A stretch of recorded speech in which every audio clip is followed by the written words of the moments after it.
आसंता 6 रे आसुछि लघुचाप। लघुचाप घनीभूत होई नहीं पारे बात्यार रूप। इतिहास कहूछि मे मासरे लघुचाप तीव्र हुए। एबे जाए बात्या केउ उपकूल जीव स्पष्ट होइनी। लघुचाप सृष्टि हेबा परे कहिहेब।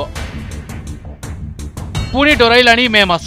पाणीपाग रेकर्ड रे मे को बात्यार मास बोली कहा जाई थाए। एही मासरे अधिक बात्या संभावना रही थाए। आइला लेला एही मासरे आसीथिला। फनी अम्फान भी आसीथिला। सेपटे भारतीय पाणीपाग केन्द्रर आकलन अनुसार मे 5 रु पाग बदलिब। 6 रे एक लघुचाप अंडमान उपकूल में सृष्टि हेब। पर यह घनीभूत होई बात्यार रूप नहीं पारे। तेज बात्या को एड़ाई देई हेब नाही बोली कहिसंती आईएमडीडीजी। हेले बात्या हेब कि नहीं ताहा लघुचाप क्षेत्र सृष्टि हेबा परे जणा पड़िबो। एपरिक अनेक घरोई मॉडेल बात्या संभावना कथा कहूतिबा बेले यह ओडिशा और आंध्र उपकूल में स्थलभाग छुईब बोली आगुआ आकलन करिसंती।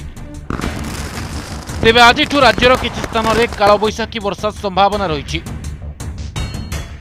जे 6 तारिख पाखापाखि गोटे लघुचाप क्षेत्र सृष्टि हो पारे दक्षिण अंडमान सागर रे एवं निकटस्थ दक्षिण पूर्व बंगोपसागर रे एवं मे मासरे साधारणतः जितेबाला कौन से भी लघुचाप क्षेत्र सृष्टि होता है तार संभावना थाए अधिक तीव्रतर होगापाई। तेणु तार आकलन जारी रही। बर्तमान आम कौन सी पूर्वानुमान देना जे यह क्यों उपकूल को जीव एवं केते तीव्रतर हेबो। जेतेबेले यही लघुचाप क्षेत्र में सृष्टि हेबो सेतेबेले यार गतिपथ एवं यार तीव्रता विषय रे विवरणी प्रदान करा जिवो। बात्या साधारणतः 2टी सीजन रे डेभलप होता है भारत महासागर रे। गोटे हूँ प्राक मौसुमी ऋतु जोटा कि मार्च एप्रिल मे जून प्रथम सप्ताह मौसम आसवा आगु। आ गोटे हूँ अक्टोबर नवेम्बर डिसेम्बर एवं मासु मास देखिले मे मासरे सबुठ अधिक बात्या होता है यही प्राक मौसुमी ऋतु रे एवं नवेम्बर मासरे अधिक होता है आपंकर मौसुमी चली जा पर अक्टोबर नवेम्बर डिसेम्बर सीजन मध्य। साधारणतः जदि आप 2टा सीजन को देखिए तेरे अधिक बात्या साधारणतः 3-4टी बात्या अक्टोबर नवेम्बर डिसेम्बर मध्य होता है एवं गोटे 2टी बात्या एप्रिल मे जून मध्य होता है।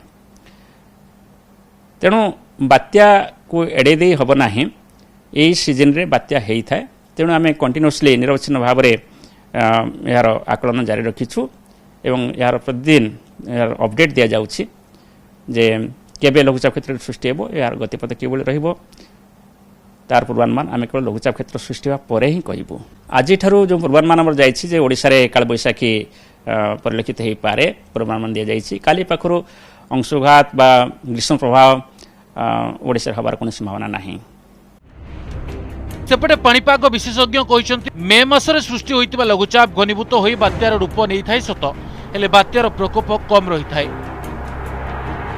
जदि विभिन्न मॉडेल आकलन ठीक हुए तेज बात्या आसंता 10 से ओडिशा उपकूल छुई पारे। 8 रु पागरे परिवर्तन हेबो 9 रे पूरा बदलिबो। बात्या घनीभूत हेबो हेले बड़ रूप नहीं न पारे। एमिति भी देखिबाकू गले गत किछि वर्ष धरी बात्या स्थलभाग छुईबा पूर्वरु दुर्बल हो जाउछि। तेणु एथर भी सेभली स्थिति देखा दे पारे बोली कहिसंती विशेषज्ञ।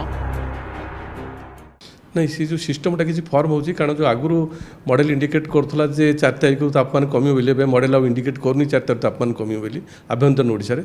आभ्यंतरण से आगुरी तापमान जोटा कि 40 डिग्री बा तार नियर बाय रहिबार देखाउतला किंतु सेही सिस्टम फल उत्तर पश्चिम दिगरु बा उत्तर उत्तर पश्चिम दिगरु विंड फ्लो रहइबो जोटा कि टेम्परेचर जो बढ़ीबाटा सेटा कंटिन्यू रहइबो 6-7 तारिख पर्यंत। से हम कहूँ आगुरी किंतु इंडिकेशन थिला 4 तारिख से सिस्टम गोटे फर्म होची से सिस्टमटा इनिशियली जे आकलन जणा पड़ुची तार उत्तर माने अंडमान कोस्ट रु से उत्तर पश्चिम दिगु गति करियो 6 तारिख ठू उत्तर पश्चिम दिगु गति रोची तार गति जो रोची आ जो डिस्टेंस रोची कूल पाखरु बेसी समय लागुनी जाफल कि से बेसी घनीभूत होई न पारे। साइक्लोन स्टॉर्म जाई पारे बा मैक्सिमम गले सिवियर साइक्लोन अधिक हेबनी आ विंड स्पीड भी बेसी अधिक बढ़ी न पारे माने विदिन 100 km/h रहिबार भी indication रोची।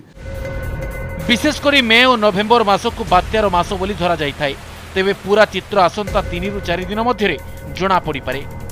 Bureau report Odisha reporter.